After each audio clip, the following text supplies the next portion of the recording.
Assalamualaikum warahmatullahi wabarakatuh. Selamat siang Sobat Sujarwadi. Kita kembali lagi di acara Talkshow melalui siaran langsung Instagram RSJD Dr. RM Sujarwadi dalam rangka peringatan Hari Kesehatan Nasional tahun 2023. Untuk tema acara hari ini adalah manajemen laktasi untuk mencegah stunting. Bersama saya Eni, moderator pada hari ini yang akan memandu selama 1 jam dari kalangan internal RSJD Dr. Sujarwadi akan membahas seputar manajemen laktasi untuk mencegah stunting. Nah, sudah bersama saya dua narasumber di samping saya ini. Yang pertama adalah Dr. Fadila Azahro, CIMI, yaitu seorang dokter umum di RSJ Dr. RM Sujarwadi sekaligus konselor menyusui, sekaligus konselor pemberian makanan bayi dan anak, dan instruktur pijat bayi. Nah, yang kedua ini adalah Ibu Anik Kristi Suhandari, Sarjana Sains Terapan. Beliau adalah bidan di RSJD Dr. RM Sujarwadi. Selamat siang Dr. Fadila, Bu Ani. Apa kabar hari ini? Bu Ani, alhamdulillah sehat, luar biasa. Iya. Nah, Sehat luar biasa. sebelumnya mungkin bisa disapa dulu ya Sobat Sujarwadi yang bergabung, Bu. Dokter, silakan disapa dulu. Ya. Selamat siang, Assalamualaikum warahmatullahi wabarakatuh, Sobat Sujarwadi. Saya Anik Kristi Suhandari, saya bidan di RSJ Sujarwadi yang setiap hari menjadi fungsional di ruang bersalin klinik kebidanan di Ponek RSJ Sujarwadi. Monggo dokter. Selanjutnya, Dr. Fadila. Selamat siang Sobat Sujarwadi. Perkenalkan saya Dr. Fadila Azahro. Di sini saya sebagai konselor menyusui dan dokter umum di Rumah Sakit Sujarwadi. Nanti kita akan sharing-sharing berbagai hal ya terkait menyusui. Ngobrol-ngobrol santai aja ya Dok ya sama Bu Ani. Ya. Nah, nanti kalau Sobat Sujarwadi ingin mengajukan pertanyaan bisa langsung menuliskan di kolom komentar selama live streaming berlangsung ya. Nanti kita akan bacakan, kemudian akan dijawab langsung oleh dua narasumber kita ini.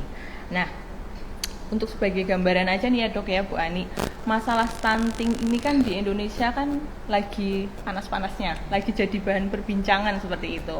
Gambaran aja untuk prevalensi stunting di Indonesia tahun 2022 itu sebenarnya sudah menurun dibandingkan tahun 2021, yaitu sebesar 21,6 di tahun 2022. Tapi ternyata turun aja nggak cukup. Pemerintah sudah mentargetkan di tahun 2024 itu bahwa angka prevalensi stunting tidak lebih dari 14%. Di Jawa Tengah sendiri angka stunting kita masih sebesar 20,8%.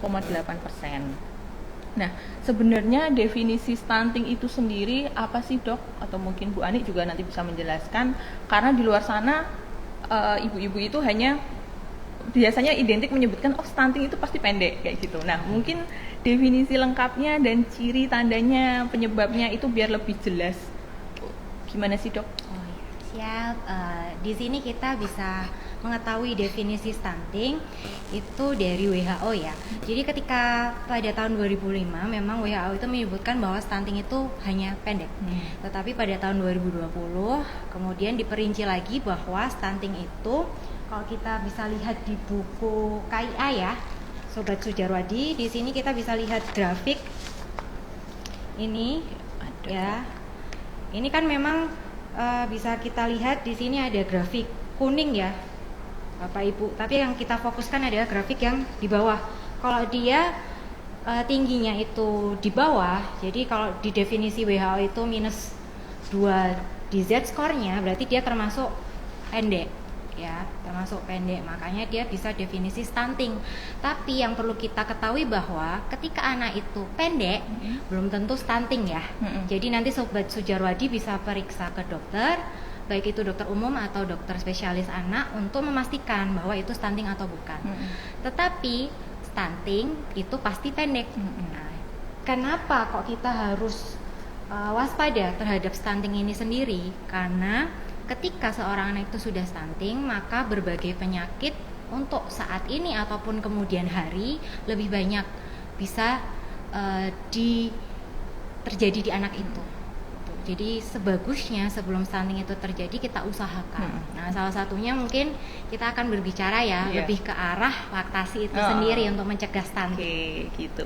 Jadi anak stunting itu pasti pendek ya dok ya. Tapi pendek belum tentu stunting seperti itu. Yang bisa mendiagnosa siapa? Ya melalui dokter umum atau dokter spesialis anak. Gitu. Nah, untuk dampaknya sendiri dok, kalau stunting itu dampaknya apa sih dok? Jadi stunting itu bisa berdampak baik bagi anaknya sendiri, keluarga, atau bahkan negara. Jadi dari anaknya sendiri, baik itu dari tubuhnya sendiri, bisa berbagai penyakit bisa datang. Jadi berbagai infeksi, apapun alergi seperti asma itu bisa. Kemudian dari tingkat kecerdasan, memang akan, mohon maaf, akan ada keterlambatan seperti itu. Kemudian untuk keluarga sendiri akan lebih sulit untuk membesarkan anak dengan stunting karena dari segi fisiknya pun lebih mudah sakit, kemudian dari segi kecerdasan pun akan lebih sulit untuk menerima pelajaran ya. Kemudian untuk negara sendiri akan lebih sulit karena produk dari negara akan berkurang, orang-orang cerdas, karena kita orang Indonesia butuh anak-anak yang cerdas untuk memajukan Indonesia. Untuk mencapai Indonesia Emas 45 kalau stunting jadi susah. Iya betul. Nggak tercapai gitu ya Bu ya, intinya seperti itu. Nah, kalau penyebabnya sendiri selain faktor fisik seperti mungkin konsumsi makanannya kayak gitu, dari segi psikis ibunya kayak gitu bisa mempengaruhi stunting gitu nggak sih dok? Iya. Jadi memang ketika terjadi masa konsepsi awal, ketika ibu hamil, itu hitungannya adalah 1000 hari pertama kehidupan. Makanya itu mulai dari situ kita seharusnya berpikir untuk mencegah stunting. Iya. Nah, salah satunya yang sudah program pemerintah ada adalah screening ya, screening HB untuk remaja ya. Dan paling bagus memang wanita usia subur harus di screening HB ya. Karena ketika wanita itu memiliki HB yang baik, dia akan memiliki kehamilan yang baik. Nah, itu yang pertama yang harus kita lakukan, screening ya. Yang kedua adalah ketika masa kehamilan. Nah, masa kehamilan itu memang kalau bisa dalam 9 bulan itu harus ada kontrol gitu. Jadi kontrol gitu ya, pemeriksaan bisa ke bidan, bisa ke dokter obgyn ya. Jadi kita bisa tahu perkembangannya sudah sesuai atau belum. Jadi sudah sesuai belum berat dengan masa kehamilannya gitu. Kemudian waktu pas kelahiran gitu. Waktu pas kelahiran juga kita bisa melalui metode laktasi dengan inisiasi menyusui dini. Itu untuk mencegah stunting juga. Jadi biar ASI-nya lebih cepat keluar. Dan setelah melahirkan ke masa nifas, kita lanjut ke masa MPASI. Nah, ke masa MPASI juga masa yang penting ya. Nanti mungkin suatu saat kita bisa bikin program bahas MPASI ya. Oh iya benar, kayaknya itu asik banget loh buat dibahas. Asik banget. Mungkin kita bisa demo ya Mbak ya. Demo boleh. Masak boleh. Karena banyak usia-usia yang ibu muda punya di sini kan banyak ibu muda tahun ya. Iya, sip. Itu tadi bisa diagendakan. Nah, setelah MPASI kita memasuki tahap usia 1 tahun yang biasanya kebutuhan ASI itu hanya 30%. Dan anak sudah mulai makan makanan rumah ya. Itu kita bisa usahakan dari situ biar dia sesuai dengan grafiknya. Kemudian kita sampai ke masa tahap 2 tahun. Nah, setelah 2 tahun selesailah itu 1000 masa kehidupan ya. Jadi titik hasil akhirnya memang tidak hanya di 2 tahun itu sebenarnya. Kita masih ada sampai ke usia 5 tahun yang namanya golden age period ya. Di mana perkembangan otak itu masih akan terus ada. Dan sebaiknya 5 tahun itu harus kita usahakan gimana pun caranya. Kita kan berjuang ya Bu ya. Kalau kita punya anak gimana caranya yang terbaik kita berikan. Betul. Ya, makanya kalau ini dalam hubungannya untuk pencegahan atau penurunan stunting di Rumah Sakit Sudjarwadi ini kita punya program untuk pelayanan kebidanan, utamanya untuk maternal neonatal. Kita punya namanya program Puspasteroja. Jadi Puspasteroja itu pelayanan ibu, sinergi paripurna, sehat rohani dan jasmani. Itu apa sih sebenarnya? Jadi masa pada ibu hamil kemudian melahirkan, kemudian nifas sampai nanti pada pas fase laktasi, prelaktasi sampai laktasi ini masuk di dalamnya di program Puspasteroja. Jadi Puspasteroja ini mungkin Kalau untuk pemeriksaan awal di kehamilan standarnya dengan 6 kali, kemudian 10T ya. Kalau di kita ada penambahan spesial. Jadi Apa gini, itu? kita memandang ibu hamil itu juga sebagai makhluk biopsikososiokultural, tidak terpisahkan antara jasmani dan rohani. Jadi meskipun sudah ada dukungan psikologis, tetapi kita melakukan banyak screening. Di mana screening ini kita lakukan pada saat kehamilan dan pada saat nanti nifas.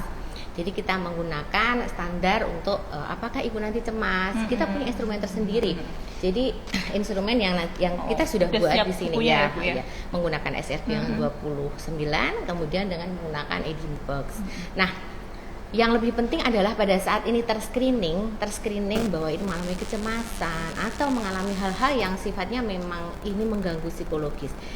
Kita nanti ada langkah untuk intervensinya. Jadi dimulai dari konseling dengan psikolog. Kita sudah punya tim konseling untuk pada ibu hamil pada masa nifas dan kita sudah latih semua. Dilatih oleh dokter objinnya, dilatih oleh dokter anak dan oleh semua hal yang berkaitan dengan ini. Kemudian nanti pada saat fase kehamilan, periksa kehamilan, mereka membutuhkan siapapun kita akan dampingi dan kita akan selalu kontrol, akan selalu lihat memantau, apakah gitu ya? ini ada penurunan. Nah, yang paling penting lagi adalah pada saat lahir ya, nifas. Bagaimana baby blues ini ternyata sangat tinggi. Nah, pengaruhnya salah satunya adalah ke proses laktasi. Ini pada ibu yang sehat, pada ibu yang mungkin ada resiko di awal bahwa dia akan mengalami gangguan mental atau gangguan jiwa. Ini akan lebih berat lagi. Bagaimana kalau gangguan jiwa? Biasanya dirujuk ke sini, tapi tidak ada sebelumnya, nggak ada riwayat. Dirujuk ke sini pasti sendiri ibunya. Dan biasanya ini lepas ASI. Nah, kita berpikir sampai ke sana bagaimana ASI ini tetap diberikan meskipun ibunya dengan gangguan jiwa. Jadi tidak ada resiko dia lepas ASI. Paling tidak sampai 6 bulan pertama. Ya, berarti betul ya Bu. Kalau pernah saya baca itu dari Ketua BKKBN itu waktu kalau nggak salah pertemuan di Semarang itu menyatakan bahwa gangguan mental yang dialami dari ibu hamil dan persalinan juga bisa menyebabkan stunting. Ternyata itu nyata ya Bu ya. Baby blues itu nyata karena biar gimana pun dari ibu hamil sampai melahirkan kemudian mengasuh anak itu adalah suatu proses yang panjang ya Bu.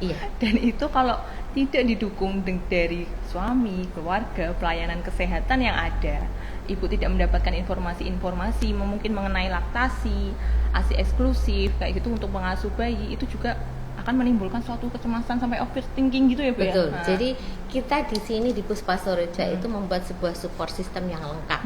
Jadi mulai kehamilan, kemudian di persalinan, pada saat persalinan di rumah sakit maupun di nifas. Mungkin kalau di kondisi di komunitas support system itu kan ada di konselor laktasi, kemudian ada di bagian keluarganya gitu. Nah, di sini kita menambahkan bahwa tidak ada yang tertinggal, bahwa dukungan psikologis, kemudian dari mulai kita screening awal di kehamilan maupun pada saat mereka para ibu ini bersalin dan nifas, ini kita usahakan pada saat di saat planning ini mendapatkan semua hal, termasuk di situ pemantauan, kemudian nanti bagaimana sih di lapangan ini tuh kita kerjasama dengan siapa, termasuk dengan laktas konselor menyusui gitu, dan juga termasuk dengan kader-kader yang ada di wilayah. Kita kan sudah mempunyai jejaring jejaring tentunya seperti itu. Nah, untuk jadi kan Puspasoreja ini suatu kesatuan kolaborasi antar berbagai pemberi pelayanan ya, misal dokter, konselor menyusui seperti itu. Dan untuk alurnya sendiri Bu, misalkan ada nih Sobat Sujarwadi atau keluarganya yang ingin tahu untuk Puspasoreja itu apa aja, alurnya gimana untuk pemeriksaannya di RSC Sujarwadi gimana itu? Ya, alurnya itu kita ada 2. Jadi kalau untuk rawat jalan itu biasanya sama, kita daftar aja. Kemudian di pemeriksaan awal itu kan ada pemeriksaan bidan, kita melakukan screening bidan. Kemudian kita menambahkan di situ screening tentang gangguan psikologis ataupun gangguan mentalnya. Kemudian dari hasil itu nanti kita akan scoring. Dari hasil scoring, kemudian kita akan masuk diperiksa oleh dokter objin. Nanti dokter objin akan rawat bersama atau istilahnya membuat rujukan internal, apakah ini kepada psikolog atau kepada psikiater atau kepada tim lain gitu. Ini yang rawat jalan, dan yang rawat inap pun juga tidak jauh beda.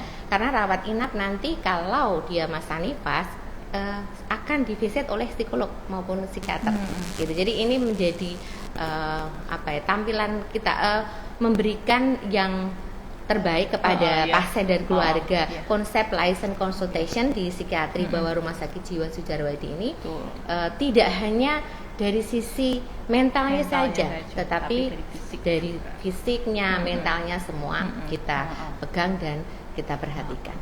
Pengemasannya Bu ya dari RSC itu yang menjadi satu, fisik dan secara mental itu bisa menjadikan suatu identitas kita gitu ya nantinya untuk di luar. Dan ini di luar belum ada Mbak Eni. Jadi kita memang ini kita jadikan sebuah unggulan bagi kita, karena memang itu tadi kita mempunyai tim-tim yang luar biasa, yang profesional, sehingga kita tidak bisa memisah-misahkan bahwa manusia itu memang tidak berlepas dari makhluk biologis, makhluk psikologis, makhluk kultural, makhluk sosial, dan makhluk ekonomis semuanya. Dan ada satu lagi Mbak Eni, kita ada konseling via telepon. Nah itu gimana itu Bu? Konseling apa aja sih maksudnya? Ya, konseling telepon ini ya berhubungan dengan kesehatan secara dari mulai kehamilan, kemudian persalinan, dan juga pada masa nifas. Ini bisa diakses, dan nanti kita sudah ada jadwal dari tim psikolog untuk bisa memberikan konseling secara online. Dan ini juga salah satu bisa menjadi support system bagi mereka, karena bisa diakses juga langsung walaupun jauh di mata, tapi kan dekat di hati gitu ya. Zaman sekarang kan cari praktisnya gitu ya Bu. Ini seperti itu. Nah, untuk kaitannya nanti Puspasroja dengan keberhasilan dari ASI eksklusif itu tadi apa Bu? Penekanannya gimana Bu kalau dari RSC ini, layanan RSC? Jadi seperti tadi Dokter Fadila sampaikan 1000 hari. Nah, 1000 hari di situ tuh kan termasuk awal di situ masa remaja, kemudian pada saat pra kehamilan dan pada kehamilan. Nah, di kehamilan ini sendiri kita di sini rumah sakit sayang bayi dan sayang ibu. Jadi otomatis pada saat kita di masa hamil kita juga akan lakukan konseling menyusui. Nanti ada timnya kan Bu Fadila dan teman-teman. Kemudian yang lebih penting pada saat persalinan, kita persalinan kadang-kadang terkendala SC lah, terkendala yang pasien dengan resiko-resiko ya gitu. Kita tetap berkomitmen untuk memberikan inisiasi menyusui dini. Jadi karena ini memberikan berapa persen ya Dokter Fadila keberhasilan dalam masa laktasi ya. IMD itu penting seperti itu. Nah, untuk program ini Puspasroja ini saat ini sudah bisa pakai asuransi nggak sih Bu? Asuransi BPJS? Ya, selama bulan November sampai tanggal 14 ini belum, tapi kemarin kita sudah dikredensial oleh BPJS. Semoga saja kita mendapatkan amanat ya untuk bisa memberikan pertolongan, banyak pertolongan pada sekitar, karena memang sudah beberapa pasien yang kita layani. Tapi ada terkendala BPJS yang akhirnya mau rawat inap, ya akhirnya nggak jadi gitu. Padahal sebenarnya keinginannya untuk rawat inap itu di sini gitu. Ya kita harapkan dan mohon doanya dari Sobat Sudjarwadi, semoga di akhir ini bulan ini atau akhir tahun ini ya, bersamaan dengan izin MOU dengan rumah sakit, kita mendapatkan tambahan untuk bisa di cover oleh BPJS. Mungkin semakin banyak nanti pasiennya juga ya Bu ya yang akan berkunjung ke sini ya. Semoga bisa memberikan manfaat bagi masyarakat terutama di Klaten. Untuk konsultasi itu berbayar nggak sih Bu? Kalau untuk yang konsultasi yang online tadi, itu tidak berbayar. Oh, gratis berarti ya? Iya. Oh gitu. Untuk syaratnya juga gampang ya? Mungkin nanti tinggal menghubunginya kemana Ibu? Ke hotline-nya 0857 8639 9004. Gitu. Itu tadi tentang Puspasroja yang nantinya mungkin bakal menjadi layanan unggulan dari di RSC ya Bu ya. Nah, untuk selanjutnya nih beralih ke Dokter Fadila, nanti juga bisa disambung dengan Bu Ani lagi ya. Kalau ini jatahnya ini sudah pakarnya konselor menyusui ini. Nah, untuk pencegahan stunting itu salah satunya dengan ASI eksklusif ya Dok. Nah, keberhasilan ASI eksklusif itu harus diupayakan. Nah, Iya. upaya yang dilakukan melalui manajemen laktasi. Manajemen laktasi itu sebenarnya apa sih, Dok? Ya, Nah, oke, bisa Sobat dijelaskan. Sujarwadi ya. Di sini saya diberikan kesempatan yang luar biasa ya.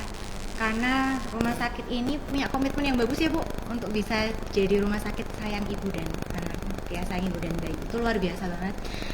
Tidak setiap rumah sakit memiliki konsep yang luar biasa seperti Puspara Seroja. Jadi kita perlu apresiasi dan kita doakan sama-sama seperti tadi Bu kita semua harapkan kita bisa memberikan manfaat yang lebih luas kepada masyarakat ya. Nah, manajemen laktasi itu sendiri itu bisa mulai dari sebelum masa kehamilan. Jadi ketika seorang suami dan istri memiliki rencana untuk memiliki anak, sebenarnya sudah bisa kita lakukan konseling sebenarnya. Jadi bisa datang ke konselor menyusui untuk mencari informasi. Konsultasi Sebenarnya dulu gitu ya. menyusui itu apa? Karena kejadiannya banyaknya yang kita temui yang datang ke saya adalah ibu-ibu yang merasa menyusui itu dulunya kelihatannya mudah, ya, tapi mudah. kenyataannya kenyataannya banyak problematika. iya, betul. Untuk mencegah hal itu terjadi, memang paling bagus suami istri itu kompak ya, kompak sebelum memiliki anak bersama ke konselor menyusui itu boleh, tidak ada larangan, boleh. Malah Dianjurkan. Jadi tidak hanya ibu saja ya Sobat Sujarwadi, perlu diperhatikan ya. Tidak hanya ibu saja, tetapi bisa dengan suaminya atau boleh dengan orang tuanya. Apalagi yang serumah ya. Ya, dan yang serumah, otomatis yang serumah yang itu nantinya ikut boleh andil. ya, boleh kedatang ke konselor menyusui. Terus yang kedua yang bisa dilakukan adalah manajemen laktasi ketika hamil. Nah, ketika hamil itu bisa dilakukan 2 kali Mbak, ataupun 1 kali sebenarnya tidak masalah. Jadi ketika masa hamil biasanya ibu itu akan mengalami ketidakpercayaan diri. Salah satu contohnya adalah ketika ibu itu memiliki, puting yang terbenam. Oh iya. Nah, mulai muncul ini apakah saya bisa menyusui atau enggak ya? Nah, kadang-kadang nanti di prakteknya adalah masih ada beberapa yang melakukan yang namanya masas waktu pas kehamilan. Oh iya. Payudara, pelayanan payudara kalau nggak salah ya. Itu sebenarnya kurang tepat karena bisa memicu yang namanya kontraksi dini. Betul. Kalau agar tidak itu terjadi, makanya datang ke konselor menyusui biar nggak salah langkah. Iya betul. Betul. Jadi nanti itu yang perlu diperhatikan. Jadi Sobat Sujarwadi, jika ada ibu yang memiliki masalah terkait puting atau di payudaranya ada masalah ketika masa kehamilan, ke konselor menyusui aja, itu lebih bagus. Nah, kemudian nanti di saat kehamilan, ketika menemui konselor menyusui, kita akan bisa memberikan informasi terkait salah satunya adalah manfaat menyusui. Itu yang paling penting. Kenapa kita harus menyampaikan manfaat menyusui? Karena itu bisa menjadi pondasi keyakinan bagi ibu dan keluarga bahwa memang menyusui itu adalah yang utama dan penting. Terus yang kedua adalah untuk persiapan pemilihan rumah sakit melahirkan. Karena itu penting ya ibu-ibu ya. Dukungan vaskes ya Dok maksudnya. Betul. Jadi pada masa kehamilan mulai 16 minggu itu ada yang namanya laktogenesis 1. Payudara mulai dipersiapkan untuk menyusui. Jadi ada beberapa ibu yang akan mengeluarkan ASI. Tapi tidak semuanya ya. Tapi kalau nggak keluar juga nggak apa-apa sih. Nggak keluar nggak apa-apa, nggak masalah. Kan ada yang parno, temen aku udah keluar, aku belum keluar kayak gitu parno. Tidak nanti. usah masalah ya. Jadi tetap percaya diri aja. Nanti akan ada masa keluar. Nah, nanti setelah melahirkan dan ketika plasenta itu keluar, mulai yang namanya laktogenesis kedua. Nah, itu masa yang penting. Bu Ani tadi udah cerita ya terkait inisiasi menyusui dini, di mana 60 menit ketika bayi sudah selesai keluar, itu seharusnya dilakukan IMD, yaitu bayinya diletakkan di dada ibu, kulit dan kulit, dan dibiarkan di dada ibu selama 60 menit. Di situ targetnya bukan untuk bayi bisa menyusu langsung, tidak, betul. tapi bayi diharapkan untuk bisa ada refleks untuk mencari puting payudara ibu. Jadi ilmu laktasi ini sebenarnya Sangat luas. sangat luas. Jadi Sangat kenapa kompleks banget. ibu hamil itu kok payudaranya gelap? Ternyata ada hubungannya. Jadi bayi itu usia 0 sampai 3 bulan, pandangan matanya masih monokrom Iya, ya. masih hitam putih. Masih hitam putih. Jadi kenapa area areola yang hitam itu perlu Ada alat peraganya kayaknya. Udah siap-siap. Udah siap ya. Saya bawa beberapa alat ya. Beberapa banyak itu? Banyak. Nanti mungkin bisa di-shoot. Jadi ini pantom ya, boneka payudara. Jadi kita bisa lihat di sini ya, Sobat Sujarwadi, area yang hitam gelap. Nah, ini memang didesain oleh Allah untuk berwarna gelap. Ketika waktu pas inisiasi menyusui dini, bayi akan secara refleks merangkak dan melihat. Dan juga sebenarnya mencium. Ya, aromanya. Jadi sebenarnya ketika bayi itu lahir, itu tidak dimandikan. Iya. Jadi langsung ditempelkan ke mulut. Itu lebih bagus ya. Terus kemudian merangkak dan menghisap. Yang perlu kita ketahui ya, Sobat Sujarwadi, ketika bayi menyusui itu adalah bayi itu belajar dan ibu itu belajar. Jadi keduanya itu sama-sama belajar. Jadi tidak ada yang saya lebih pintar atau bayinya lebih pintar, semuanya belajar. Dan menyusui itu adalah di bagian aerolanya, bagian yang hitam ini. Jadi bukan di puting. Kalau nanti menyusui di area puting, nanti akan timbul masalah yang lain, lecet ya Bu ya. Karena sebenarnya menyusui itu tidak sakit ya. Kalau sakit itu berarti biasanya ada sesuatu yang bermasalah. Dan sakit yang ditolerir itu adalah sakit di bagian perut bawah. Kenapa, Sobat Sujarwadi? Karena itu rahimnya kontraksi. Nah, itu malah benar kalau sakit di bagian perut bawah. Jadi ketika menyusui sakit di bagian perut bawah wajar, karena dia ada mekanisme kontraksi. Kemudian kita bisa lihatnya, ini bisa dibuka ya Sobat Sujarwadi. Payudara itu ternyata kompleks ya.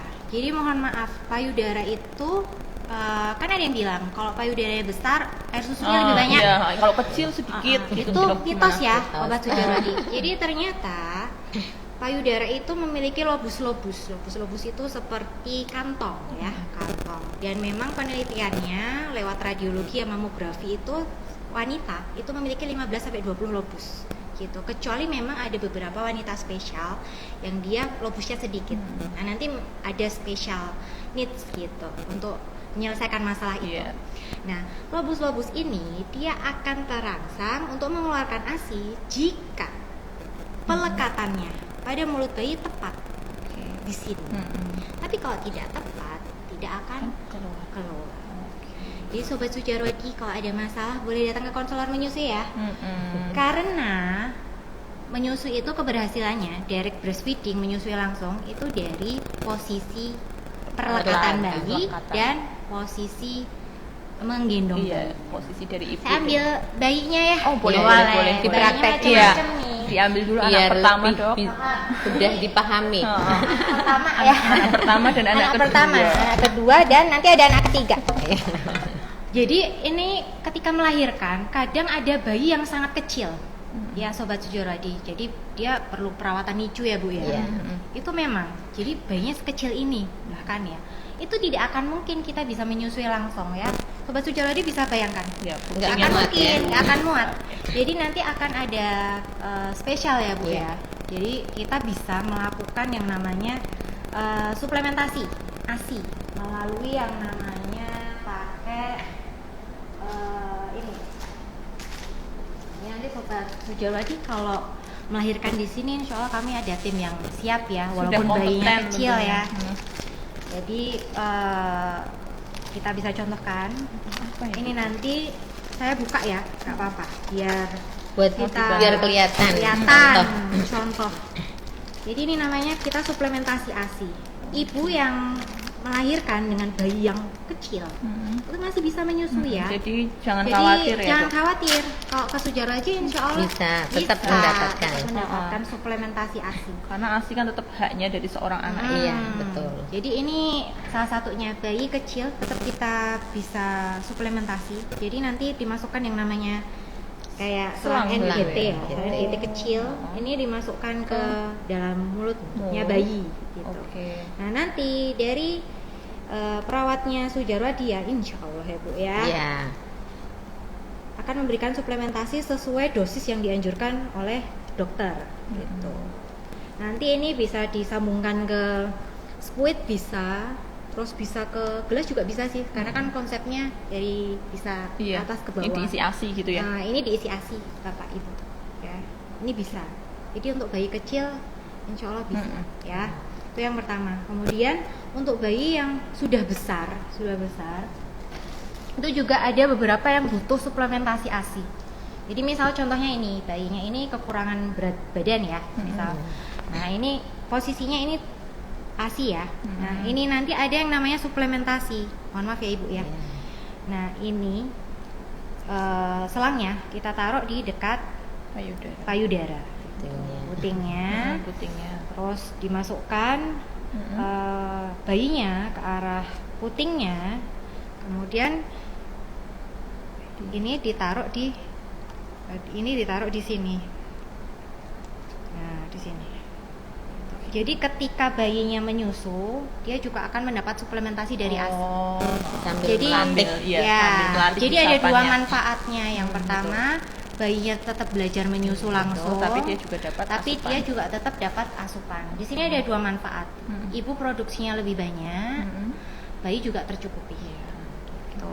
Ini nanti bisa ya Bu ya di RSC seperti ini. Kemudian jika untuk bayi yang mulai pertama kali belajar, itu memang ada berbagai posisi. Ya, jadi bapak ibu pasti taunya cuma satu posisi Iya. kayaknya, ya. Padahal plastik masuk begini posisi ya. plastik Begini. aja. Ternyata Banyak sekali gitu. Nanti bisa lah kita berbincang-bincang lebih lanjut ya. Ini contohnya. Ini ada posisi cradle bapak ibu. Posisi yang biasanya. Iya, ya. klasik lah. Pada umumnya. Pada umumnya itu monoton seperti ini. Biasanya ibu-ibu Turun temurun turun temurun. Heeh. Biasanya ibu-ibu baru tuh gini. Iya. Ya. Heeh. Takut ini paling biasanya tuh gini. Nah, ternyata ada posisi lain. Dan itu sebenarnya senyaman ibu dan bayinya. Bayinya. Ada yang namanya cross cradle. Jadi tangan yang sampingnya itu memegang kepala bayi. Kemudian bayi diposisikan, tangan satunya memegang payudara. Gitu. Berarti satunya menekan Ya, ini ya. menekan. Jadi di beberapa ibu ada yang menyusunya seperti ini. Nah, terus kita lanjutkan ke posisi yang lain. Ini masih ada posisi yang lain. Banyak. Posisi yang namanya posisi football. Ya. Jadi posisinya payudara, bayinya dipegang seperti ini ya, kepalanya seperti ini, kemudian dilandasin oleh tangan yang satunya, ditaruh di samping seperti ini. Nah, ini juga bisa seperti ini Bapak Ibu ya. Ternyata banyak. Dan ini manfaatnya untuk bayi kembar juga bisa. Ini ya. Nah, kanan kiri seperti ini. Jadi kalau punya bayi kembar, tidak usah takut menyusu. Insya Allah bisa. Dan cukup juga. Dan cukup juga. Nah, ada lagi posisinya. Ini banyak ya ternyata posisi lain side. Jadi ketika ibu lebih nyaman, posisi ibu yang lebih sesar. Nah, itu kan agak sulit ya. Terbatas itu bisa nanti di posisinya 30 derajat seperti ini ya. Coba kayak gini. Berarti bersandar ya. Bersandar terus bayinya posisinya ini juga menyusui. Jadi boleh. Nah, terus ada posisi menyusui yang sebenarnya sangat nyaman dan bisa dilakukan adalah ketika tidur. Oh iya, sambil tidur. Sambil tidur itu boleh ya, dan itu sangat dianjurkan ya. Sambil istirahat. Dan istirahat itu luar karena ibu menyusui itu Iya, capek, iya, iya. luar biasa. Meleknya. Tapi yang harus kita ketahui ketika posisinya menyusui sambil berbaring, kita pastikan matrasnya atau tempat tidurnya benar-benar ya lurus gitu, bukan yang Gambaran ini ya. Denggelong ya Pak ya. Karena apa? Nanti kalau misal jeblok, kita khawatirkan bayinya bisa tertindih, ya, atau nggak tertutup. Ini salah satu contohnya ya, bayi yang menyusui awal. Nah, saya mau cerita nih Bu Ani sama Mbak Eni ya. Iya. Jadi saya bawa kalian nih Main bekel. main bekel apa ya? Iya, iya. Nanti mungkin kalau sobat Sujarwadi ini digeser gitu kita tahu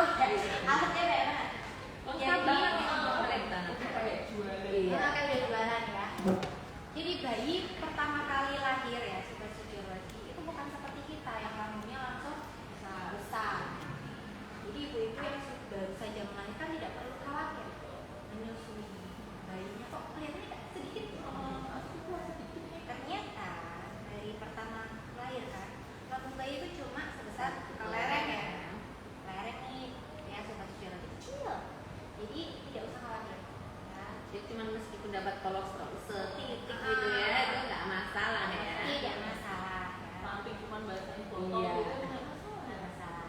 Terus habis itu nanti 3-5 hari selesai bola bekel. Ya, bisa kita lihat nih sahabat Sujarwadi ya. Antara kelereng jadi bola bekel ya. Ya, dikit-dikit ya, maksudnya nggak terlalu Nggak signifikan terlalu banyak. jomplang. Nah, nanti mulai 7-10 hari dia akan sebesar bola pingpong. Ya. Jadi nggak usah khawatir ya Bu, Iya. sebenarnya kalau di masa-masa awal menyusui kok kelihatannya kok dikit ya, cukup nggak ya? 24 jam pertama itu nggak masalah gitu. Nggak masalah. Atau itu ibu-ibu udah kayak Udah mingguan khawatir ya, nggak bisa. Gitu ya. Satu sendok kecil gitu, padahal itu sudah mencukupi. Sudah mencukupi untuk bayi. Nah, ngomong-ngomong itu nggak masalah kecukupan ASI ya. Jadi kita bisa menilai setiap harinya itu ada. Jadi kalau setiap hari bayi itu bisa buang air kecil sampai 6 kali atau 3-4 jam, berarti dia tercukupi. Dan saya sering nih paling seneng ngomong masalah Pak Ia yang pingin ya, Sobat Sujarwadi mohon izin kalau punya jangan didiemin aja. Ya. Dimasukkan ke dalam. Ya, dimasukkan. Ada dimasukkan ke dalam Jadi dimasukkan tapi dibaca terus. dimasukkan ke dalam pikiran, dibaca ya. Mohon maaf, nanti dibuka yang halaman awal. Di sini ada berbagai edukasi ya. Maka edukasi menyusui juga ada. Lengkap. Yang saya ingin bahas adalah yang bagian grafiknya ini tadi ya. Grafik tumbuh kembang ya Sobat Sujarwadi. Yang biru itu cowok ya. Ini saya perlihatkan yang laki-laki ya, dari laki-laki. Nanti kita bisa tahu, oh ini ASI saya cukup nggak ya? Itu kita bisa lihat dari per bulannya. Ini sudah ada ya. Jadi bulan pertama dia harusnya 800, bulan kedua 900. Kalau berat badan bayi itu masih ada di dalam garis hijau sini aman ya. Wah. Tapi kalau semisal kok terjadi stagnasi, nggak naik, atau kok malah turun, nah itu jangan menunda untuk menemui konselor menyusui. Ya, Bapak Ibu sedini mungkin lebih baik. Yang ditunda. Kalau udah ditunda-tunda semakin susah kita menjalani berat badan itu ya dok ya. Iya, semakin sulit menghadapi. Jadi indikator juga itu memang itu harus tahu ya, karena kalau nggak tahu kadang-kadang kan juga bingung gitu ya. Iya, Gitu. minimal 2 itu. Minimal 2 itu akan sudah dijelaskan ya. Kalau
yang paling sering ya, pilek. Nah, pilek itu kan memang bayinya akan terganggu.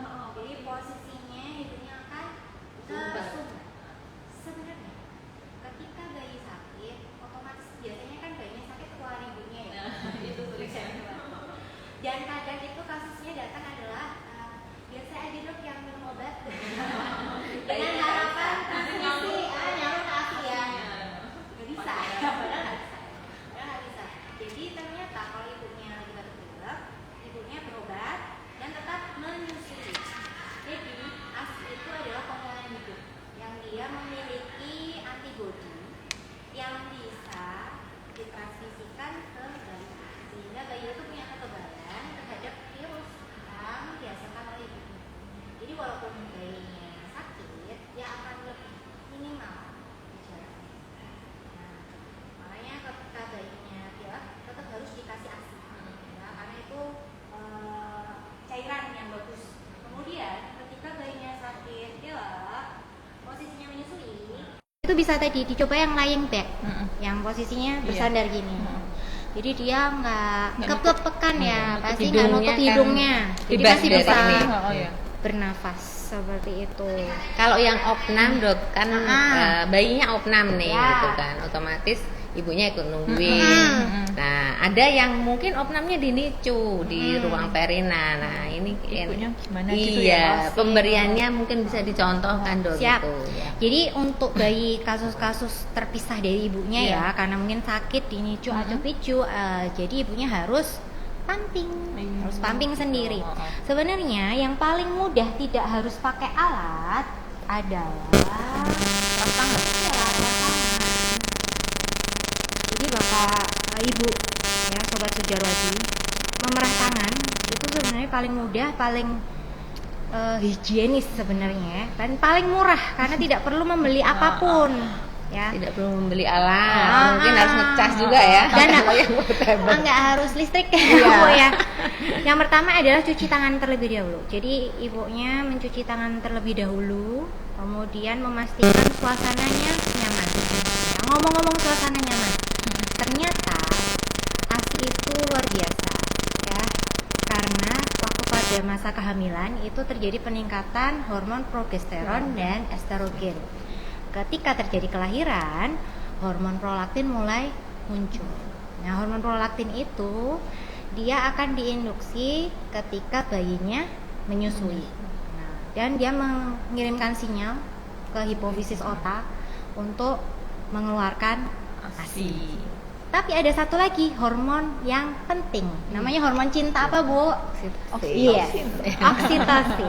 Jadi hormon cinta oksitosin ini penting sekali, karena tanpa rileks, tanpa ibu merasa nyaman, ASI-nya nggak keluar. Iya. Intinya ya harus happy, Harus happy, nyaman. harus nyaman. Nah, jadi ibu harus happy, harus nyaman, walaupun ibu terpisah dengan bayinya yang lagi sakit. Iya. Bisa sambil melihat foto Fotonya, anaknya betul. atau Video. mencium Membayangkan ya. bajunya, Baunya itu kan. membayangkan anaknya. Nah, terus habis itu kita mulai yang namanya cara memerah ASI ya. Jadi cara memerah ASI itu bisa dengan C. Tangannya C ya. Jadi tangan ini nanti bisa kita putar sesuai arah jarum jam boleh, berlawanan boleh nanti ya. Jadi pertama misal di jempolnya di arah jarum jam 12, kemudian yang C yang bawahnya di jarum 6 ya. Jadi itu nanti adalah ke arah dalam, kemudian ditekan, dilepas. Mungkin sulit ya membayangkannya karena jauh, makanya nanti datang ke konselor menyusui. Nanti diajari Ya, langsung nanti ya. diajari langsung. Jadi ini sekilas saja ya, Sobat Sujarwaji.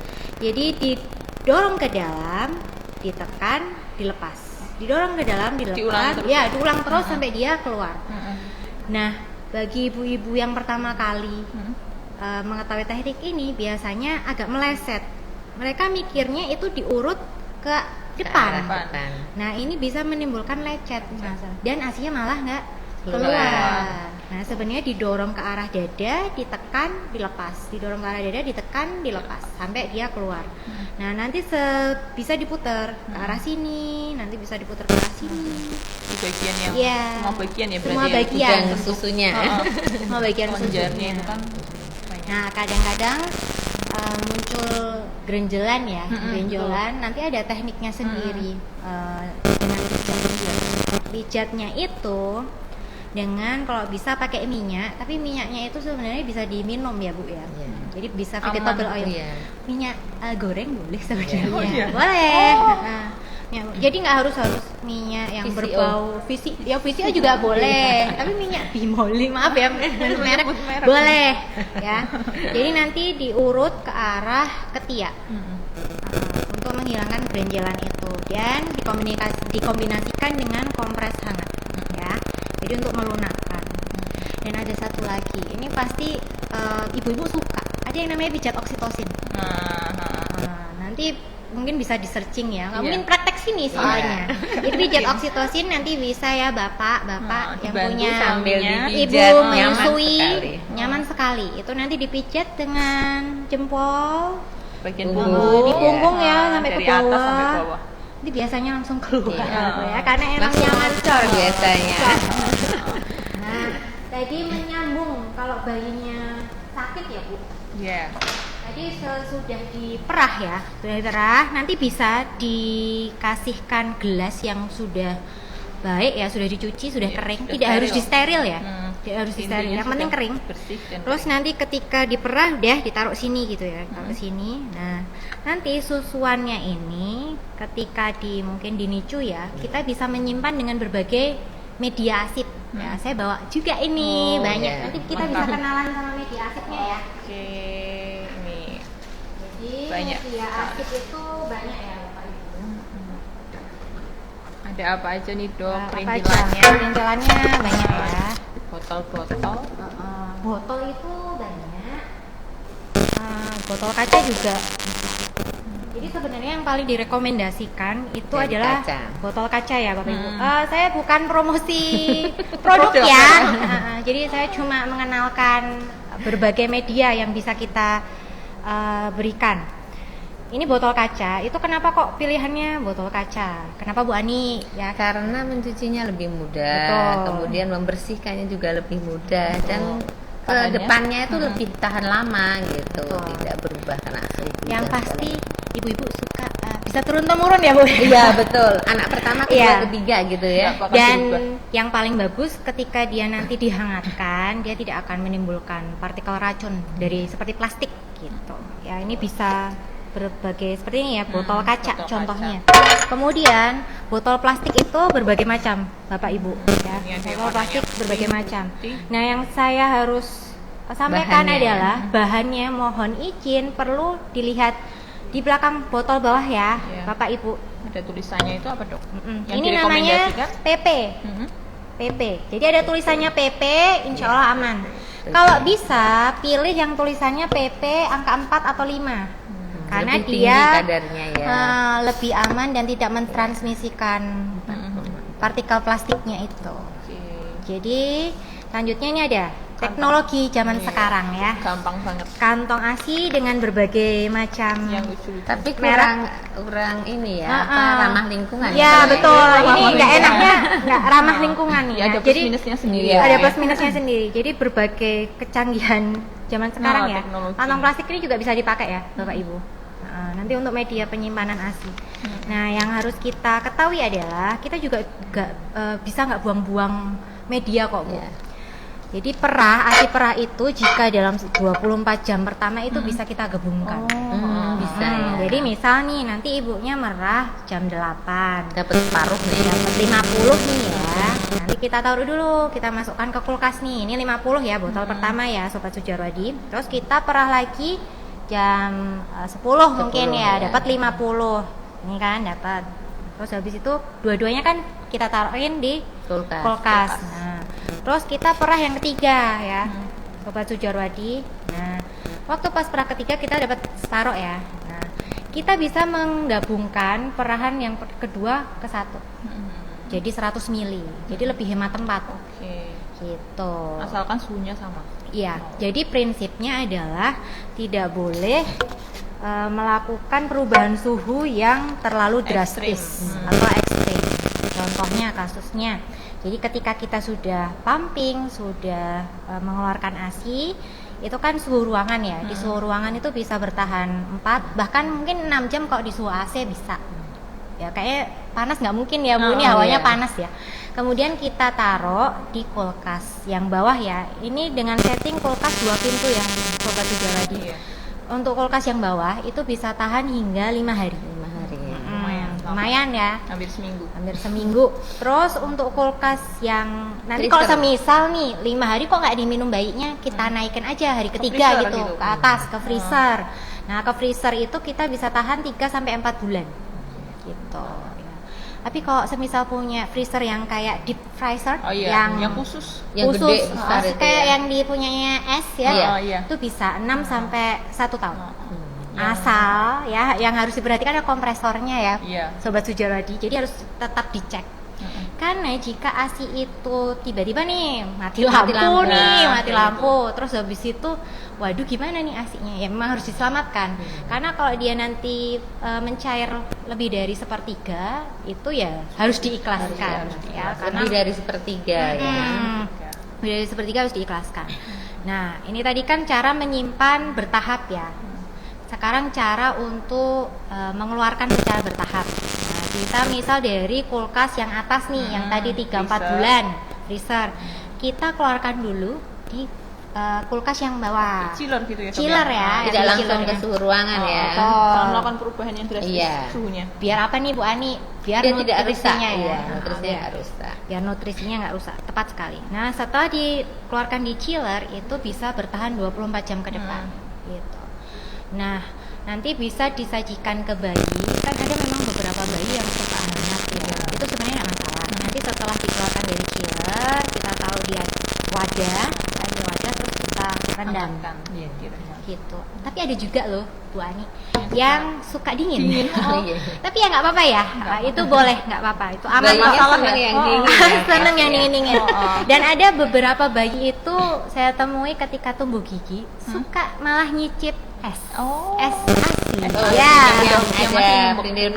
Yang masih membeku itu dia suka jatuh ya mungkin.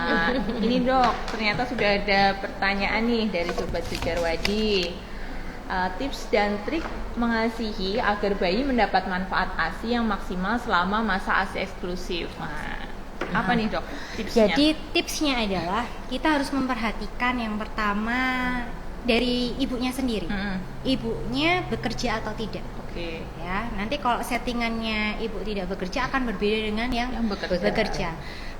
Saya mau bahas yang bekerja dulu ya, karena biar kita jelaskan pritilannya lagi, karena saya bawa barangnya banyak sekalian. Jadi masa eksklusif itu penting sekali ya, karena memang 100% dari ASI.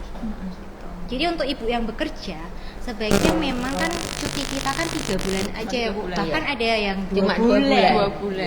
Itu sebenarnya untuk 1 bulan pertama atau pada masa 9 hari awal ketika laktogenesis 1 itu jangan malah pumping ya, karena nanti bisa oversupply. Jadi nanti malah bisa bermasalah. Nanti kalau mau pumping setelah hari ke-9 aja gitu, saya sarankan kayak gitu. Ketika sudah laktogenesis 3, karena apa? Ketika sudah laktogenesis ketiga itu berarti produksi ASI-nya adalah sesuai hisapan bayi. Gitu, menyesuaikan kebutuhan gitu ya Dok.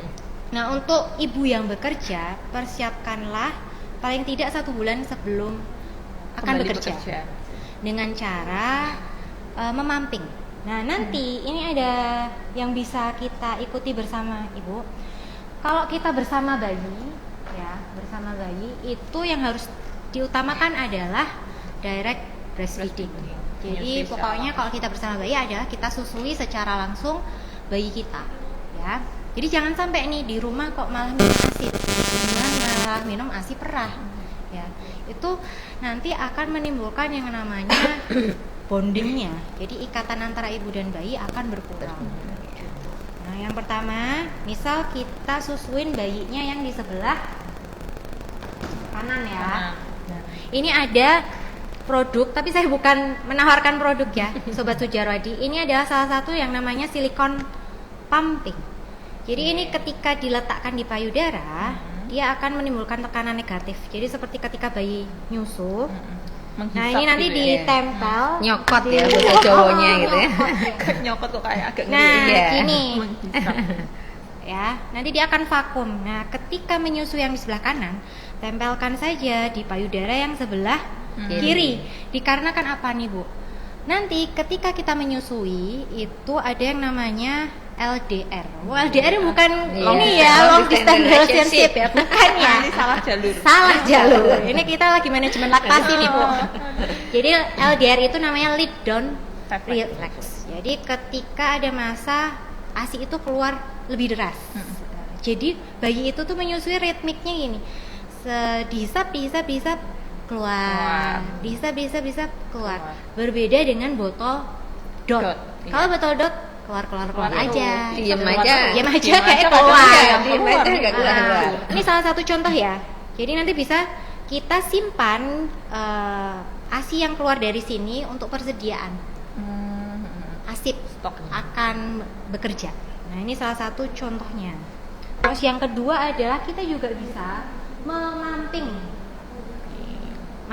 Jadi Ini alat ketika bayinya nyusu yang di sebelah kanan, kita pumping yang sebelah kiri. Itu boleh ya. Dan yang ketiga adalah ketika sudah selesai menyusui, boleh dipumping. Boleh dipumping ya. Sobat yang Sujarwadi. payudara sebelah kanan tadi ya. habis Jadi menyusui.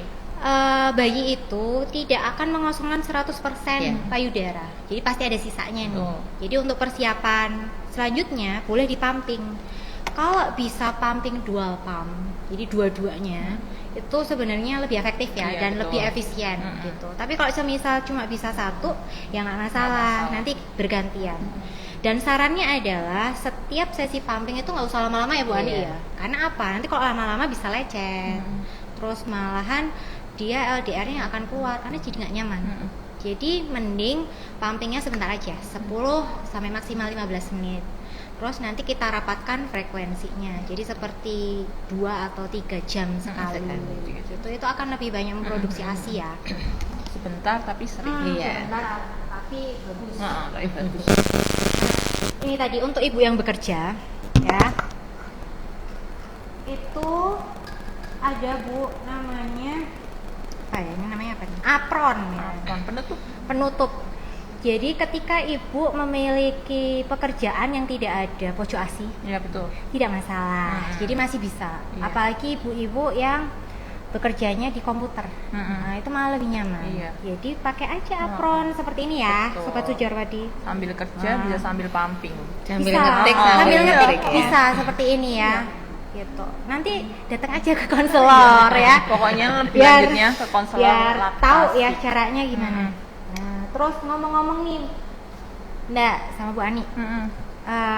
Ini pompa itu ada yang dia single, ada yang double pump. Contohnya ini ya. Ini kan beda merek ya. Tapi dia bisa dijadikan double pumping. Jadi tergantung sama alat pumpingnya. Jadi ini misal ini. Saya nggak promosi merek ya. Jadi ini lengkap banget. jadi untuk edukasi ya, untuk edukasi. Ini salah satu contohnya adalah pompa untuk single pump. Jadi alirannya cuma satu ya. Bapak Ibu. Selangnya cuma Selang satu. Jadi terus kita masukin selangnya ke sini. Masukin selangnya ke sini. Udah ya. Terus habis itu dipasangkan, nanti dia keluar. Nah, kita harus bersyukur hidup di zaman sekarang ya. Iya. Karena ternyata pompa ASI itu dia ada mode masasnya dan ada mode untuk lebih cepatnya gitu. Terus habis itu nanti bisa disetting jadi dual pump. Misal ini pompa yang untuk dual pump. Jadi dia ada Ada dua selang ya. Ada dua selang. Jadi nanti tinggal pasang sini dipasang dan sini ya. sini dan sini. Jadi dual pump. Nah, selanjutnya ada yang model ini nih. Mungkin kalau ibu bekerja suka kayak gini. Ini bisa diselipin di mohon maaf BH ya, Bapak Ibu. Sobat Sujarwadi. Nah, diselipin di BH. Ini ada yang tipe dimasukkan seperti ini. Terus ditaruh di BH seperti ini. Ini bisa. Jadi tetap ada kabelnya. Tapi ada teknologi yang luar biasa lagi. Sambil nyetir bisa Ini, itu ya tadi. ini ya. tancepin ini aja Pas tangan ya. tanpa Semakin kabel canggih. ya. Bisa nyetir gitu. Bisa ngapa-ngapain. Tapi Tangannya bebas. ada lagi ini yang manual Oh, juga ini yang bisa. manual. Juga bisa. Jadi taruh gini, pasangin gini, Ah. manual gini juga Manual. bisa. Agak capek sih tapi. Agak capek. Olahraga tangan.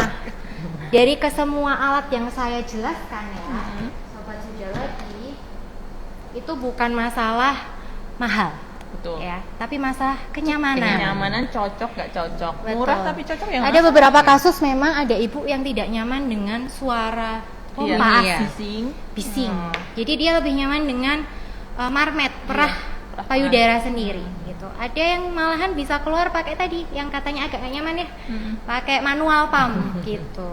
Jadi bisa nanti kita sesuaikan sesuai kenyamanan. Oke. Karena tadi hormon cinta, Iya, oksitosinnya oksitosinnya. biar Heeh. keluar. Keluar. Oke, selanjutnya nih dok. Oh, bentar tadi yang untuk ibu tidak, Bekerja. ibu bekerja Oh, iya, ya. maaf, satu lagi. Ibu yang tidak bekerja. bekerja. Nah, kalau ibunya tidak bekerja, memang untuk ASI perah itu bukan tidak disarankan sih, sebaiknya tetap menyusui DBF aja ya? DBF aja. Karena apa? Kalau nanti ibu yang tidak bekerja dia mempamping akan terjadi yang namanya oversupply. Nah, nanti malahan bisa jadi ada mastitis, ada abses. betul. Tapi kalau ibu tidak bekerja, ingin punya pasokan ASI, Nah, tidak apa-apa. nggak Misal apa-apa. ibunya pengen pergi Pergi. jalan-jalan, nggak apa-apa. Nah. Tetap nanti bisa dipamping juga boleh. Oke. Pertanyaan yang kedua. Ini dari Sobat Sujarwadi. Anaknya terbiasa minum ASI botol. Kemudian saat supply ASI-nya menurun, pindah DBF nih dok. Lalu ragu apakah ASI sudah cukup untuk bayi atau Oh, iya. enggak. Nah, Nah. bagaimana cara mengetahui ASI anak sudah cukup atau belum? Tadi Ya. sudah dijelaskan ya dok ya. Ya, jadi Mungkin gini. diulang lagi aja. Memang untuk media pemberian ASI itu tadi belum kita jelaskan ya. Belum. Media pemberian ASI. Ah. Bagus pertanyaannya, luar bagus biasa. nih. Jadi untuk media pemberian ASI itu ada berbagai macam ya, Sobat Sujarwati. Kita bisa memakai berbagai macam media kecuali dot ya. Dok, iya.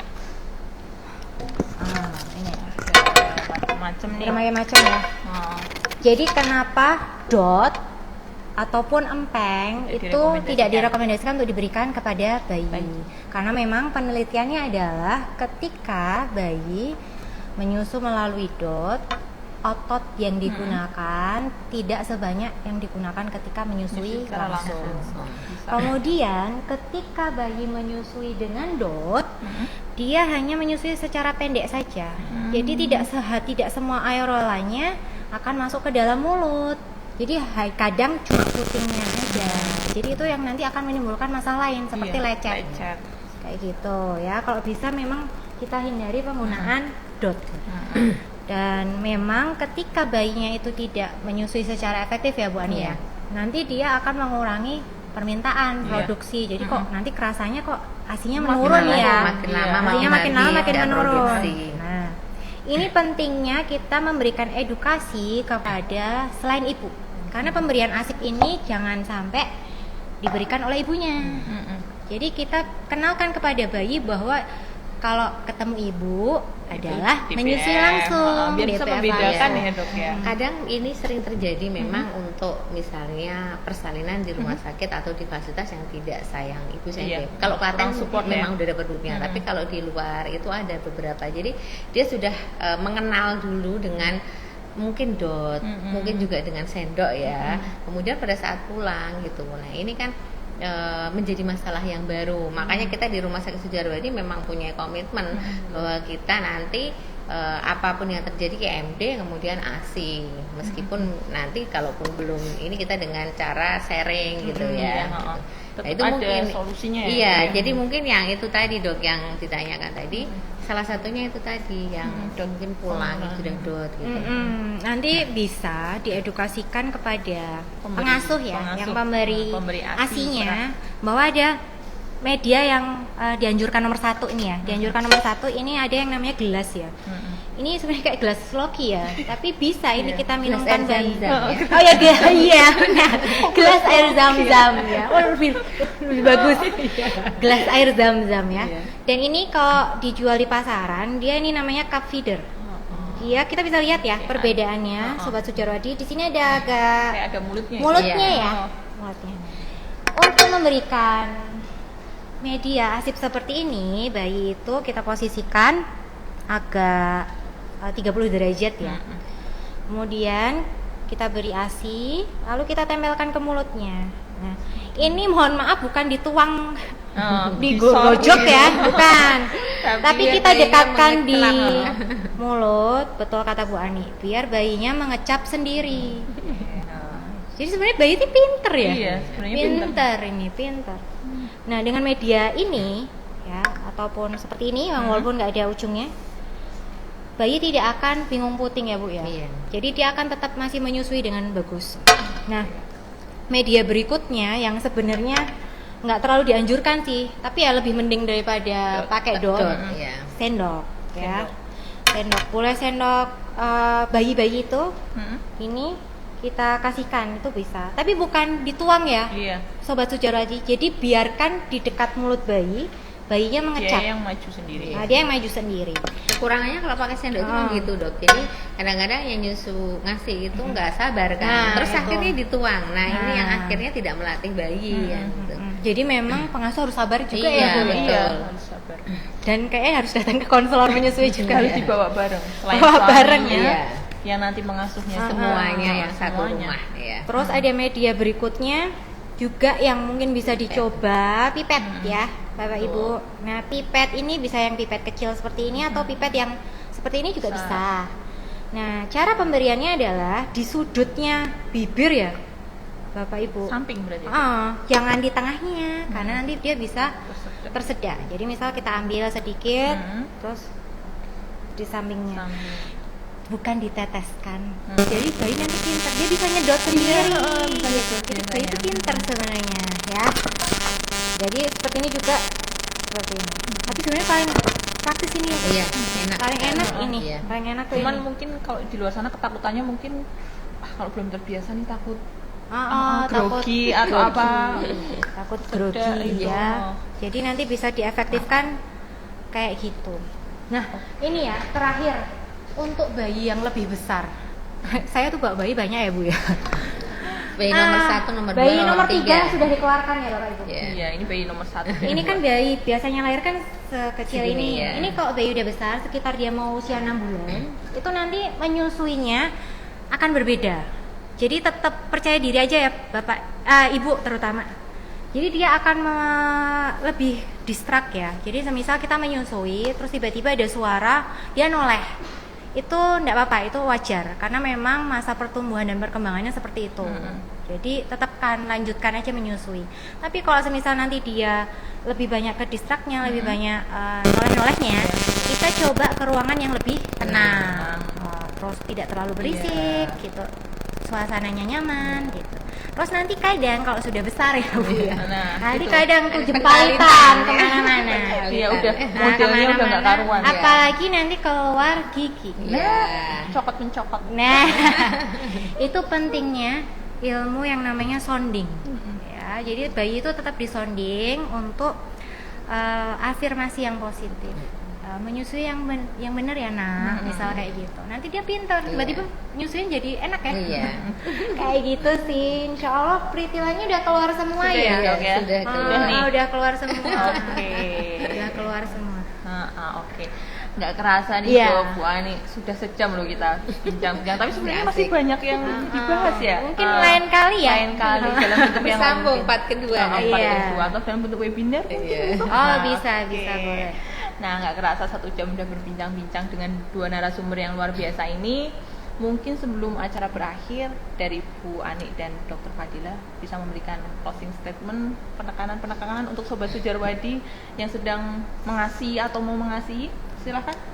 Monggo Bu Ani. Mau Bu Ani dulu. Iya, pada Sobat Sujarwadi dimanapun berada, baik yang sedang menyusui, persiapan, karena nanti misal remaja pun juga pasti akan menyusu.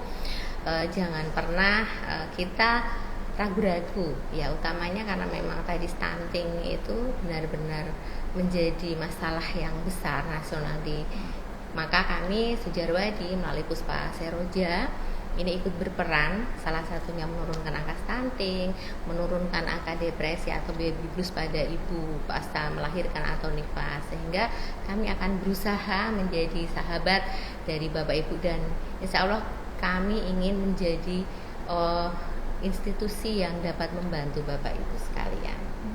Oke, Dokter Fadila? Ya, tidak terasa ya 1 jam. Mungkin kalau bisa lebih.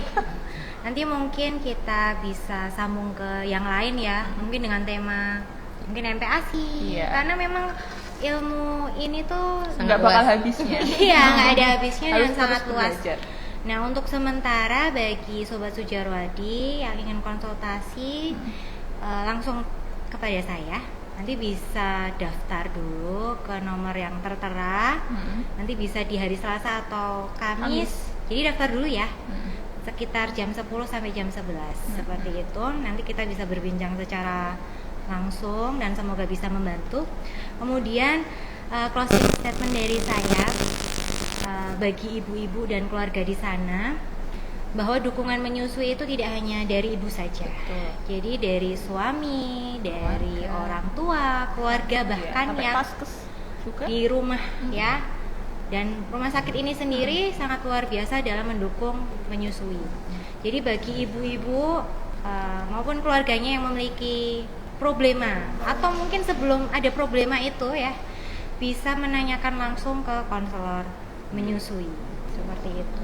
Jadi tidak ada ibu yang tidak bisa. Iya. Karena itu tadi menyusui adalah proses belajar dari bayi dan ibu. Seperti itu. Nah, sebelumnya saya selaku moderator mohon maaf apabila dalam memandu acara ini terdapat kata-kata yang kurang berkenan, dan jika saya dapat menyimpulkan bahwa manajemen laktasi yang baik dapat mencegah stunting melalui pemberian ASI eksklusif begitu ya Dok ya, selama 6 bulan awal kehidupan bayi, dan kemudian dapat dilanjutkan hingga 2 tahun seperti itu. Pada dasarnya setiap tetesan ASI yang dikeluarkan oleh seorang ibu itu terdapat kebaikan yang sangatlah pantas untuk diperjuangkan ya Sobat Sujarwadi. Cegah stunting itu penting, selamat berjuang mengasihi untuk ibu yang sedang mempersiapkan kelahiran buah hati maupun ibu yang masih dalam perjalanan mengasihi. Akhir kata, wassalamualaikum warahmatullahi wabarakatuh. Selamat siang, selamat kembali beraktivitas Sobat Sujarwadi, dan sampai ketemu di talkshow kesehatan Sujarwadi selanjutnya.